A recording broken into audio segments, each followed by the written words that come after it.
Bugs crashing your pack's party? Whether they've got paws or sneakers, your pack deserves a home that's protected from pests. That's where Wondercide comes in. Plant-powered protection made with steam-distilled natural essential oils that actually work. It kills and repels fleas, ticks, mosquitoes, and ants without questionable ingredients or overpowering smells. Safe to use around kids and pets when used as directed, lab-proven to work fast, and proudly made in the USA. We offer sprays for pets, people, homes, and yards. Plus, spot-on treatments, collars, and even shampoos. Whatever your pack needs, we've got it covered. Founded by a pet parent looking for a better way to protect her dog Luna, Wondercide's now protected over 21 million lives and counting. You might have even seen us on Shark Tank. Go to Wondercide.com and use code WONDER20 for 20% off your first order. That's WONDER20 at Wondercide.com. Wondercide. Protect your pack with plant-powered Wondercide today. Hello, this is Chris Haskell from They Live by Film. For those that don't know us, Adam, Zach, and I, we built a podcast over the last 2 years that's a combination of film discussion from 3 very different perspectives, as well as industry interviews with the leaders in boutique Blu-ray and 4K community. We started with Deaf Crocodile, but over time we've been lucky enough to speak with Arrow Video, Severin, Mondo Macabro, Vinegar Syndrome, Radiance, Indicator, most of the OCN partner labels. It's been a blast. You can find us wherever you podcast, and also actually recently as part of Someone's Favorite Production Podcast Network. We hope to see you online.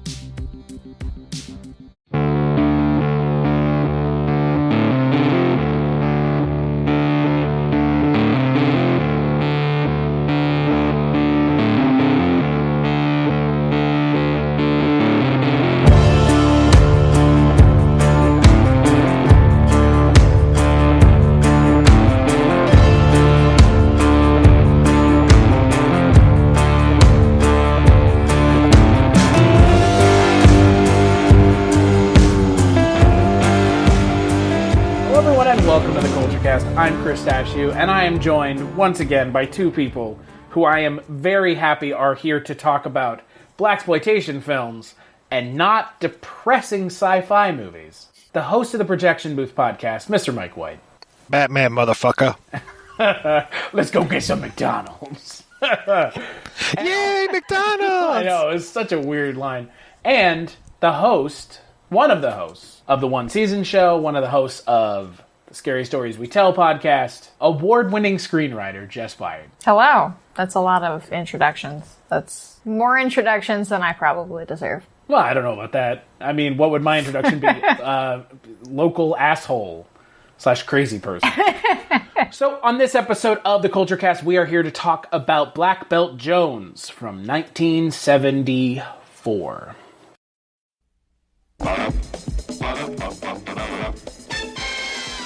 Enter Jim Dragon Kelly. He clubbers them up as Black Belt Jones. I lost 3 of my best men in there. Now I'm asking you as a favor. You're asking me to be the 4th. Get a couple tanks and blast it down. Forget it, man. I ain't going in there. It's a fortress. Well, fortress or no, it's top priority. So am I.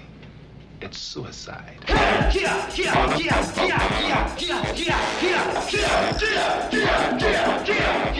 And dust to dust.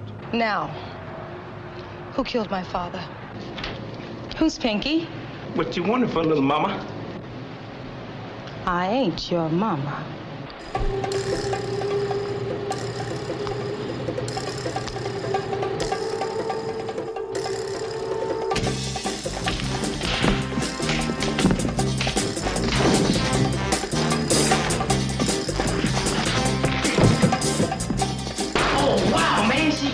She brought P. What's wrong, man? Oh, Black Belt, she is good, man. She is bad.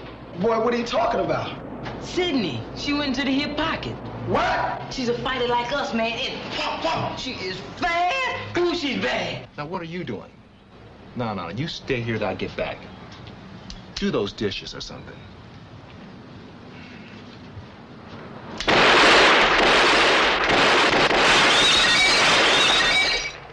They're done. Black Belt Jones leads his private commandos into the nerve center of a gangland stronghold to crack a super crime conspiracy.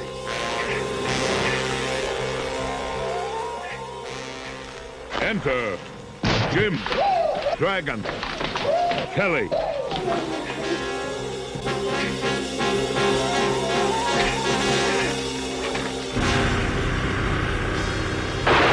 You don't need these.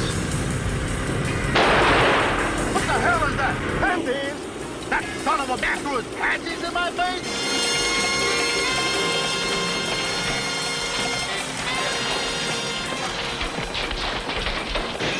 This is the movie that breaks through to a new dimension in film excitement as Kelly takes on the underworld.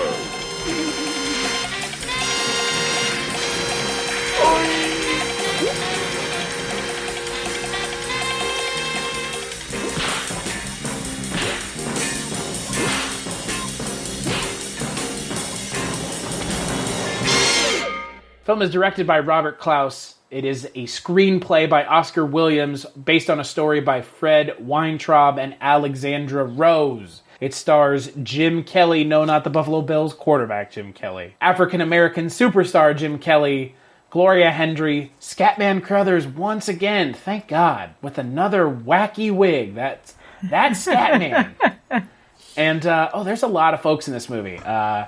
A lot of really amazing character actors, and I am super excited to talk about it. It is about can we just call this movie what it is? Black Bruce Lee? Yeah. I remember hearing somewhere a tagline for this movie that I've never been able to prove, which is Bruce Lee's back and this time he's black. I mean, if that's not a real thing, which it seemingly isn't, holy shit. That's about as... Right? Look, Robert Klaus, obviously, don't get me started on Game of Death, Mother of God. That is one of the most bizarre attempts at making a film or finishing a film I've ever seen. But this is pretty much pretty much what I would consider to be the best follow-up to Enter the Dragon. Because it's pretty much, like you said, Mike, Black Bruce Lee. Even down to the noises. I mean, the amount of noises they're copped from Bruce Lee, like wholesale almost. Well, not even just the noises that Jim Kelly makes, but I love the Warner Brothers sound library of body falls. I just absolutely love when a body falls and you hear that kind of noise. All of the sound effects in this are just, you can just put it on as like comfort music, not even talking about the score. I'm just talking about the sound effects. So Mike, I ask you this every time you're on, especially if it's something that you helped curate, which you did. Why are we watching Black Belt Jones? Or why did we watch Black Belt Jones? Because it's Black Belt Jones, motherfucker. It's so good. I love this movie. You were looking for fun blaxploitation films, something that would redeem your earlier blaxploitation month, and I immediately thought of this because it is so much fun. Jim Kelly, maybe not the best actor in the world in this, but he's definitely heads and shoulders above Gloria Hendry, and my goodness, I love the way that this movie moves. I love everything about it. Just the opening credits. You could just play the opening credits and I would be happy. We could turn off the movie after that, but why would you? Because this movie, it's got everything. So Jess, had you seen this before? I had not. This had been one that's been on the list to see for a while. I don't know why I hadn't seen it. Just hadn't crossed my radar yet. I thought it was fun. I don't love it as much as you do, Mike. I don't love it as much as other blaxploitation films I've seen, including Coffee, which we watched for this podcast. I think it's not the acting or anything that really is what kind of takes me out of it. It's quite honestly, I do admit that I kind of have a blind spot when it comes to Bruce Lee and kind of certain martial arts movies. And I don't know, they're real hit and miss for me to where I am enjoying what I'm watching, but after a while, I just kind of get bored of watching the same thing. The last 10 minutes of this movie is a good example. But no, I do agree. I'm glad I saw it. I think that this is probably 1974 is pretty early. I think that most of the blaxploitation that I've seen probably fits in like the later 70s era, and I think is a bit more punchy than I'm used to, than no this pun was. intended. Right. But I don't know. I do think that this movie moves, but I think that it does kind of get a little bit monotonous at times. And I was a little confused as to who the bad guys exactly were. So what their plan was specifically. Well, it's basically that whole, we're going to tear down the rec center. Right. Yeah, that's true. It is that, like, save the rec center, save the gym, save the roller rink type movie. Yeah, and somehow it ties into the mafia's plans. And I absolutely love this mafia in here, that they are so freaking cartoonish. And then when the one guy actually says Mamma Mia, I'm just like, wow, I expected you to say Mamma Mia. I am very happy right now. I love the one mobster who is consistently overdubbed through the entire movie. Everybody else is speaking with their normal voice, but that guy, his entire that was his name, dialogue has been replaced. Yes. Vincent Barbie. Named after a town in Texas. Yeah. Well, and it's funny because I've been watching, during this quarantine, been watching a lot of TV and movies, obviously, so I decided to finally watch The Sopranos because I had never actually watched it before in its entirety. So it's funny going from watching that, like, I mean, that's all I've been watching pretty much, and then straight into Black Belt Jones. It's like if Tony Soprano and his crew were, slightly more bumbling, could be like this. Slightly more bumbling, she says. Wow. No one hey, some ever of threw them. panties at Tony Soprano. Yeah. Why do you have these? You don't need these. He's throwing panties at us. She's an interesting character. So, I will say of the movies we've watched so far this month, this one is my least favorite so far. That's not saying much.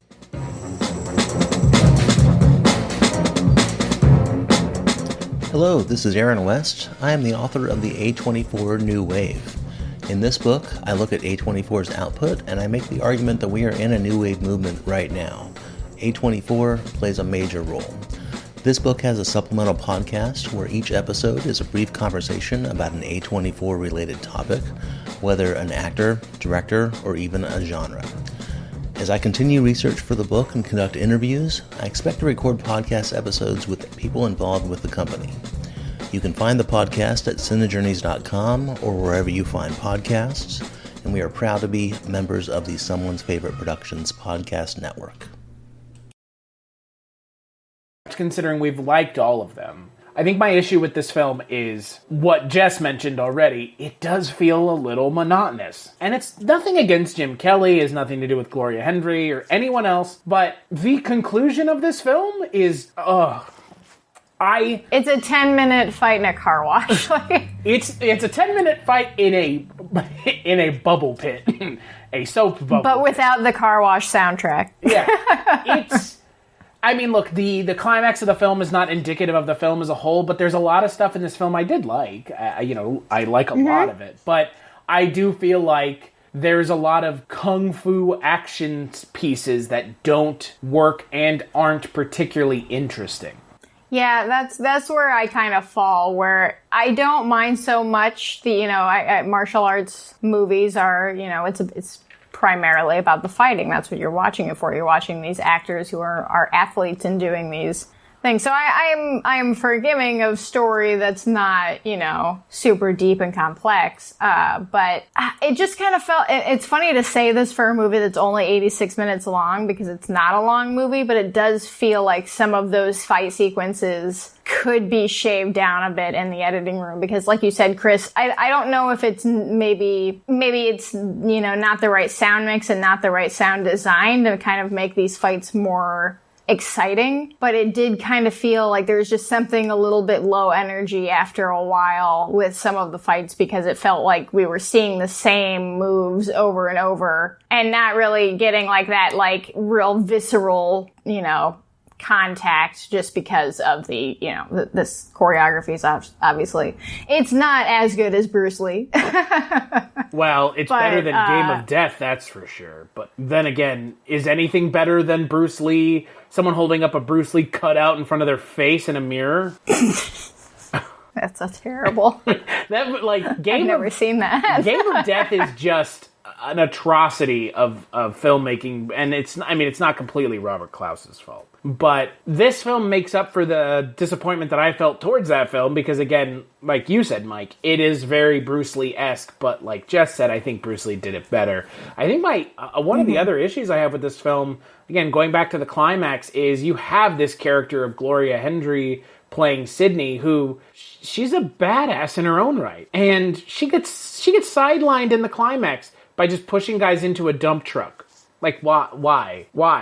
Because she couldn't help Black Belt Jones kick some ass? I mean, she is a badass character, but she's not a badass character in the way that, like, Coffee is a badass character. Well, it's because Coffee was the lead of her own film. Right, yeah, but she, you know, Gloria Hedry's character here is a little, I don't know, counterintuitive to herself sometimes, with her, you know, she can take care of herself mentality, but we have basically what amounts to a 3-minute scene or so of her saying, like, well, if you want me, you're going to have to take it. And then him having to chase her down and tackle her and get, you know, that from her. And I get, you know, that's fun and playful and whatever, but it also, it just takes up too much time for me. It's too long. And yeah, I don't know. I get weird mixed vibes from this character that I feel like kind of they didn't know what they really wanted to do with her in certain parts. And I think that kind of is to your point, Chris, where by the end of it, she's literally just standing by a dump truck, kind of like half-assed helping throw some people in. And that scene on the beach is bizarre. It feels like an interlude from another movie that isn't this one. Yeah. Her cookie would kill him. Right. Yeah, I feel very bad for the guy with the guitar and the guy who's selling. Yeah, and the guy who's also selling balloons, who gets them all popped. It's like, who's going to pay for all that? Black Belt Jones. Yeah, it's like you're kind of a dick.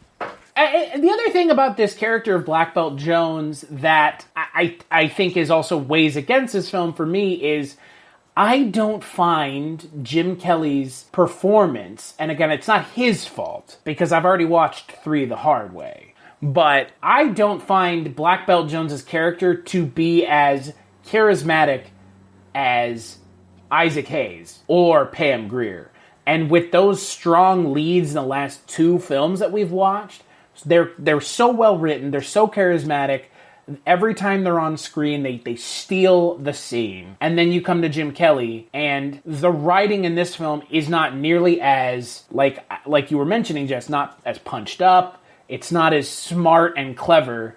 I mean, there are funny parts, and there are clever parts, and there are good one-liners, but it feels a shade less interesting than the last 2 films.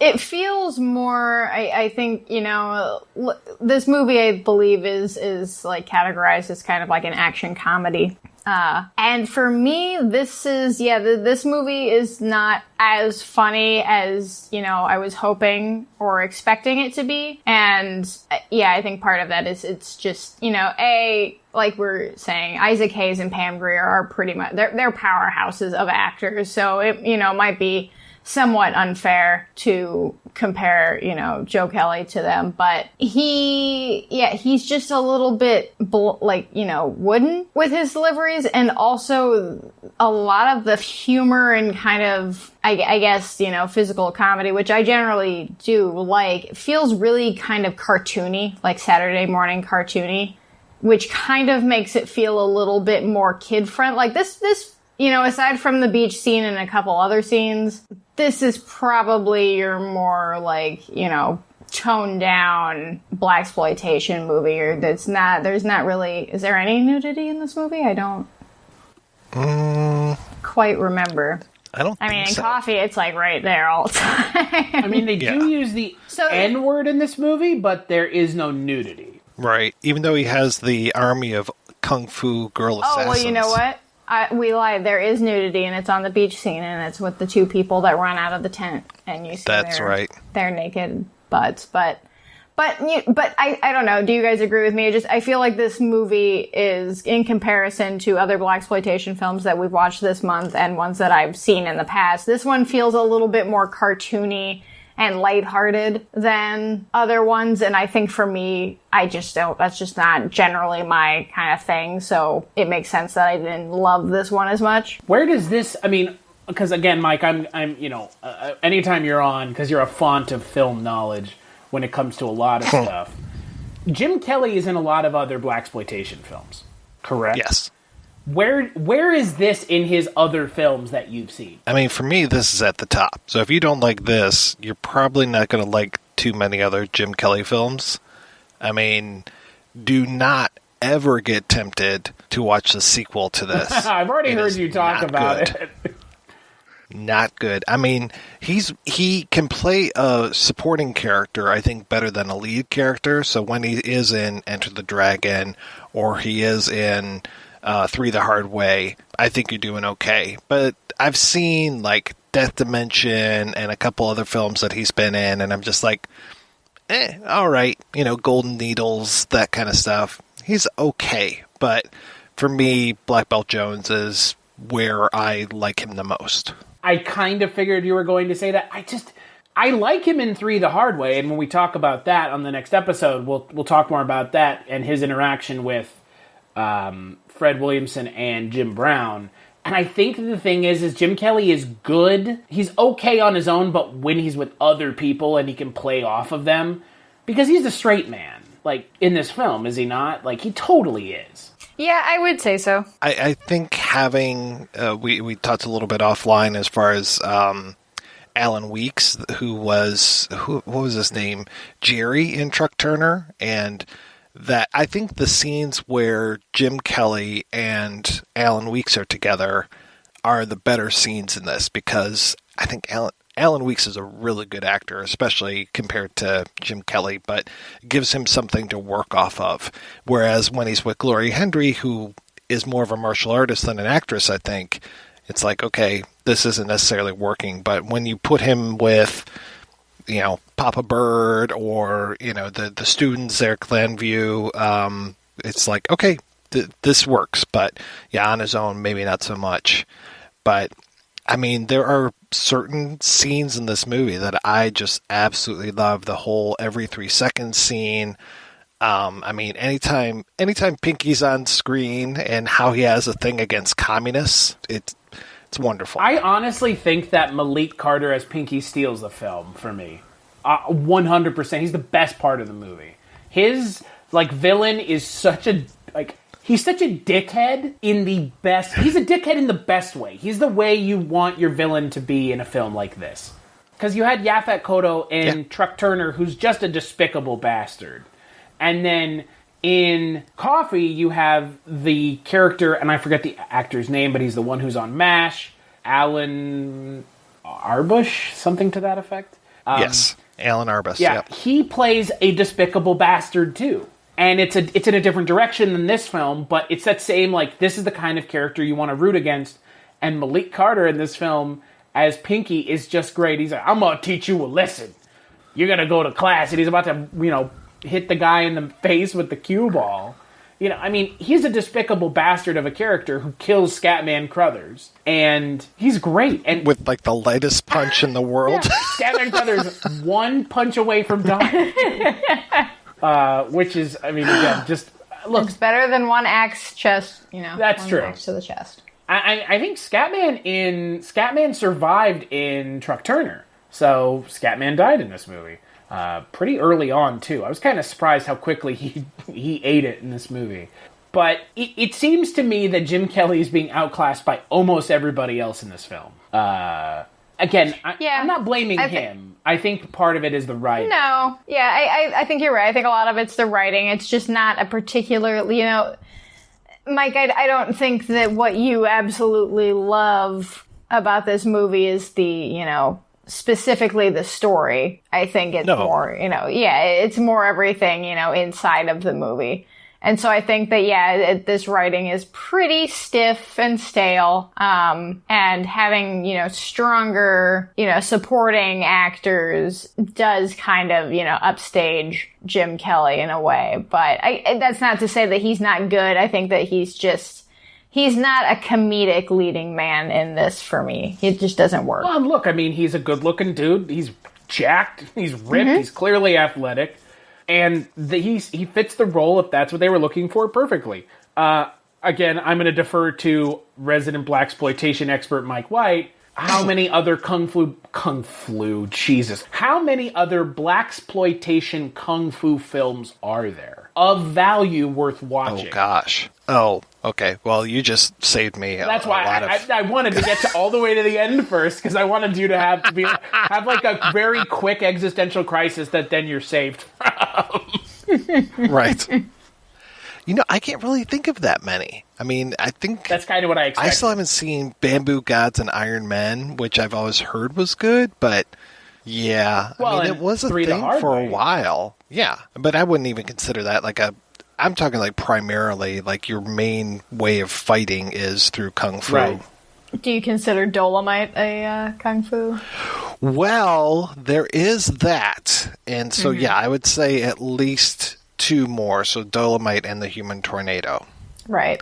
I love Dolomite. And probably the Disco Godfather, because I don't remember him using a gun too often, but I do remember him throwing the one guy who's putting the bug in the phone over his shoulder and saying, talk, you motherfucker, talk. Some things I do like about... Who sent you? Who sent you?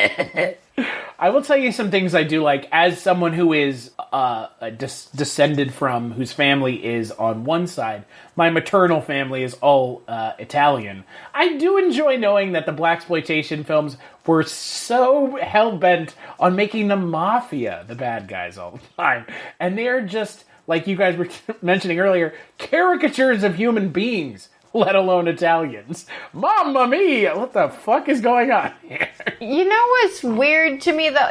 I don't usually associate, like, mob being the villains in Blaxploitation. I usually associate it with either being, like, law enforcement authority type or the, dealers on the street dealing to kids. Like, that's usually the dynamic, at least in the movies that I'm familiar with in this subgenre. Well, in this film, I would have been less surprised if the character saying Mamma Mia didn't have fucking raviolis falling out of his mouth when he was saying it, and an Italian chef making the A-OK sign in the background. It's weird. It works. We should really do a month of Italian, like, giallo movies, Chris, because the actual Italians We were going to at one point, and then we kind of lost sight of it. I know, we should do it again. I think we should do films, only Robert De Niro films. No. Why not? He's in so many good movies. Mary Shelley's Frankenstein? Analyze that. Analyze that, yeah. Meet the Fockers. Bad Grandpa. Oh, there you go. That's like the nuclear option. Bad Grandpa. The mafia in this film, they're like beyond stereotypes into caricature. Yeah. It's fine. It's hilarious. Mel Novak as kind of the main bowl haircut, dome of hair sporting villain with his goofy ass hat. Not Malcolm McDowell. Yeah. He's supposed to be intimidating, I bet. Yeah, but he just looks like Alex DeLarge. But yeah. Who is intimidating? If I were to come across Alex DeLarge, I would not be very happy, but... Mel Novak, on the other hand, not so much. And I think, for me, my favorite gag throughout the entire movie is the complete abuse of Earl Jolly Brown. in like every scene that he's in, he's getting kicked in the face, he's getting kicked in the nuts, he's getting thrown through and out of things, and then at the end he just gets electrocuted and fucking dies. So Earl Jolly Brown, for those of you who do not know, plays Whisper in Live and Let Die. Probably his most famous role, and also his first role. Judging by his IMDb account, he was also in Truck Turner, but he was uncredited as overweight bar patron. Wow. I mostly know him from his fine work in Linda Lovelace for President. I've never seen that. It's not good. It is so not good. Is that just like a porno? No. It was cashing in on her celebrity, and I was supposed to write about it a long time ago for this book, and I couldn't bring myself to watch it a second time. It was so bad. Yeah, there's a lot of quote-unquote comedy in that movie. Boy, sounds like quote-unquote comedy, huh? Boy. Yeah, but, Scatman Crothers is in that Oh, as my well. God. What would that man not do for a Klondike bar? Jesus Christ. So, Scatman Crothers, again, for those of you who don't watch blaxploitation films, which correct that immediately, will know him as one character and one character only, which is Halloran, Dick Halloran from... Scatman. Oh, okay. I thought you meant... I thought it was Hong Kong Phooey. Hopefully he's in the Scubaverse. Oh, yeah, probably, archival footage. Okay. Probably, who knows. But The Shining is Dick Halloran. And it's right. Right, that little movie. That movie. I love seeing him in these movies because it's just so unlike anything I've ever seen him in before. He's great. He's hilarious. I'll slap the black off of you. That woman. Oh my God. I wanted a movie with her. I would have just hung out in that house for a while. But to Jess's point, I did kind of have a hard time figuring out the villains and the plots, machinations, because it just seemed like there were multiple villains. I mean, because there was the mafia, and then obviously there's the other guy who's involved with the mafia, and that's generally what it is. It's just kind of all of the bad guys are tied together. But yeah. it didn't seem like it mattered all that much. And the Italians are using the blacks as muscle against the whites. What does he call the ones from San Francisco? Bogarts. Couple of Bogarts. The goofiest looking assholes from Central Casting. Including a guy with a vaguely Jamaican accent, but it was better than Coffee's Jamaican accent. Hey man, let me tell you something, man. Yeah, well, Coffee's better to look at. That's true. According to IMDb, it's all about her, quote, big boobies, unquote. Thanks to you, IMDb commenter. Thank you. The one thing I didn't understand with this movie is they don't have a conclusion to the film's storyline. I mean, he beats up the people that are chasing after him, but they don't actually fully play out the conclusion with Don Stefano's character, who is the kind of overlord mob boss. He didn't get his comeuppance, and I just found that a little odd. Well, that's for the FBI to take care of. I thought they were going to address that in the next movie, right? Oh, no. No. That all takes place in a different country. It's very, very Cleopatra Jones, and the first Cleopatra Jones is great. The second one takes place, I think, in Hong Kong. Cleopatra Jones and the Temple of Gold or something. Casino of Gold. And it is not good either. I was about to say, does it take place in an undiscovered country? Because that's probably the one I want to go to. No, I read the synopsis for Hot Potato, and it sounds awful. Yeah. I think I remember some elephant riding, maybe. Not too much else. Also, what in God's name is that title? Hot Potato? Yeah. That was one of those titles. Like Jim Kelly, his movies have so many different titles. Luckily, Black Belt Jones is pretty consistent, but some of his other things, I have bought, I think I call it Death Dimension. I think I've bought that 3 or 4 times thinking it was other movies because it would be retitled in different places. And Golden Needles has another name. There's, Hot Potato definitely has a different name, but I can't remember what it was. But he was an interesting person because with Hong Kong films, we would give them different names coming from Hong Kong over here. And the Hong Kong market would give Jim Kelly movies different names going over there. So that was always a challenge, because then I would run across things and I'd be like, oh, what is this thing? And it's just the same movie that I already own. Hey, that's good, right? It's a nice way to spend your money, just buying the same movie over and over again. Oh, yeah. And then for it to end up being kind of shitty, it's like, oh, okay, great. Awesome. Because we're coming up on my birthday.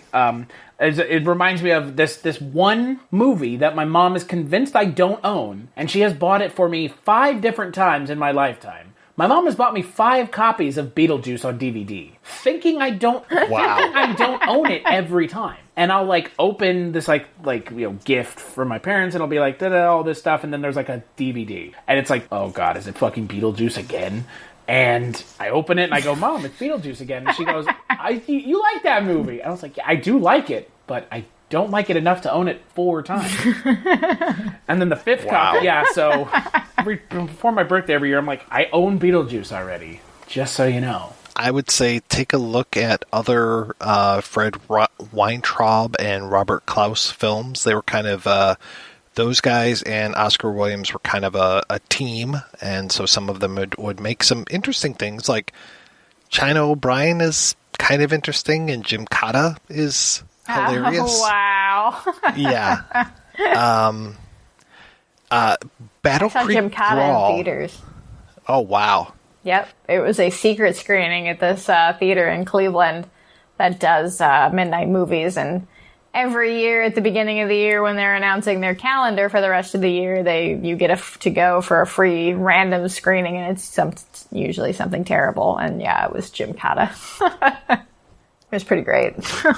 Klaus also directed Battle Creek Brawl, which was supposed to be the introduction of Jackie Chan to America more than the Cannonball Run films already were.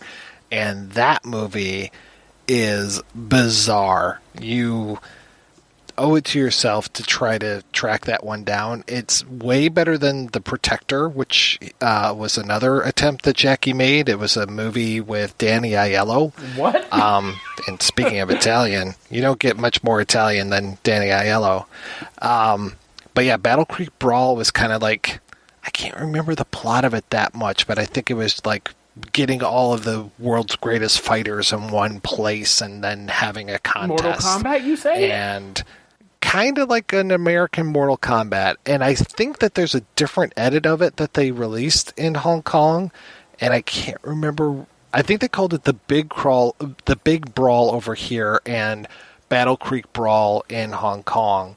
And Battle Creek Brawl, the Hong Kong version, is probably the one you're going to want to watch, but it's kind of an interesting disaster. I will say, though, the film by Robert Klaus you should not watch, once again, is Game of Death. Don't do it. Do not do it. Watch Enter the Dragon and and just forget that Game of Death exists. I noticed that is suspiciously absent from the upcoming Criterion collection. What, Game of Death? Yeah, because they're releasing a whole thing of Bruce Lee movies, but not that one. It's barely a movie, and it's definitely not a Bruce Lee movie. Is his family not happy with that movie? Because I could see that being a... I mean, they had filmed footage. I mean, they have a lot of the fight scenes in that film with Bruce Lee. But the problem is, it's like all the fight scenes are Bruce Lee, but you can't just have a movie with just fight scenes. You gotta have plot and character development in quotations, but... Have you seen The Raid? That's true. But you know who that's also made by? Deftly aware of what they're making filmmakers who are just like, let's just put a bunch of wacky shit on screen and we know this will work. Game of Death, on the other hand, is Bruce Lee fights Kareem Abdul-Jabbar at one point. That was interesting. Those guys were really good friends, which was kind of crazy that they were. But, I mean, I'm not, thanks to Mike, my kind of kung fu borders have been expanded. I know Mike and I, you and I did almost an entire month, and I think you were on like half of them, at least, of Jackie Chan movies. I think you may have actually been on all of them. And we talked about all kinds of Jackie Chan kung fu movies. We did some other movies like Game of Death, which we watched at one point a long time ago. But, I also, like Jess said, I'm like my kung fu genre similar to blaxploitation, it's pretty like a pretty blind spot for me. Like I've seen Jackie Chan movies. More familiar with like Shaw Brothers stuff than like, and even that is few and far between. But I should, maybe we should do a Kung Fu month, because I wouldn't mind. I've always wanted to, get more fluent in that area of film. Let's just watch Legend of the Drunken Master 5 times, because that movie is fucking amazing. I remember when you and I did that podcast together, Mike, and I was like, this is one of the greatest films I've ever seen. And I stand by that still to this day. It is oh my God. I kind of just want to watch it. But, Mike, what would you give Black Belt Jones out of 5? I would give it a solid 3 out of 5. What about you, Jess? I'm going to probably give it a 2.5 out of 5. I'll give it a 3. I mean, there are issues. It's entertaining. The soundtrack, we didn't even talk about that, is amazing. The music, the Black Belt Jones theme is perfect. I don't think there's... One of the best things about being here in Detroit is that Dennis Coffey, who wrote that song and performs that song, he is still around and performs it. There's a bar downtown that he performs at, and he will do the Black Belt Jones theme sometimes. That's amazing. That's awesome. I thought you were going to say like you could pay him to follow you around and do the Black Belt Jones theme while you're walking the streets, because well, that'd be pretty sweet. These days, if he's 6 feet behind me, sure, but otherwise, right. Yeah. I mean, I'll tell you what, there are a few songs that I listen to that, when they come on, are as badass as some of the songs from blaxploitation films. I mean, the intro, like, to Pusher Man, holy shit. Like, come on. Like, that's classic. I mean, and the Black Belt Jones theme is right up there with some of these greats. I mean, it's fantastic. It's a little bit more high energy, it's a little less understated, but... it's great. I mean, you're not going to be able to find a complaint with soundtracks in blaxploitation films, that's for sure. So, on that note, let's take a break, and we'll play a preview for the final Kulturecast of Blaxploitation April. Jim Brown. Fred Williamson. Jim Kelly. They do it their way. 3 the hard way. 3 cities and 3 of us. 3 the hard way. You see, we have a scientific institution here. Gonna kill us all. You gotta stop him. Action explodes all over the place when the big 3 join forces to save their race. Brown, Williamson, Kelly. 3 the hard way. Rated R. That's right. On the final podcast of Blaxploitation April, we're going to be talking about 3 the hard way. Fred Williamson, Jim Jones. Yikes.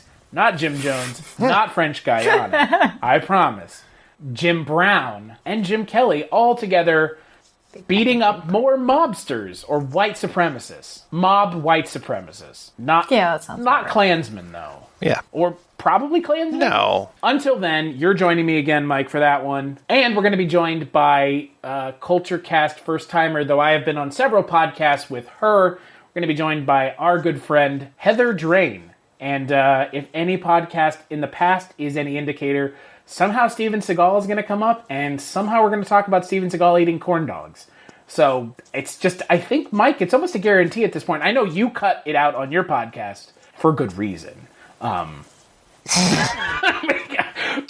He's like, this part's going out of the podcast. It's completely off topic, and I don't want anyone to hear this. I think I actually left it in there, but... Well, I think every time I've been on your podcast with Heather, we've somehow managed to get on a Steven Seagal. Oh, yeah. So until then, where can people find you, Jess?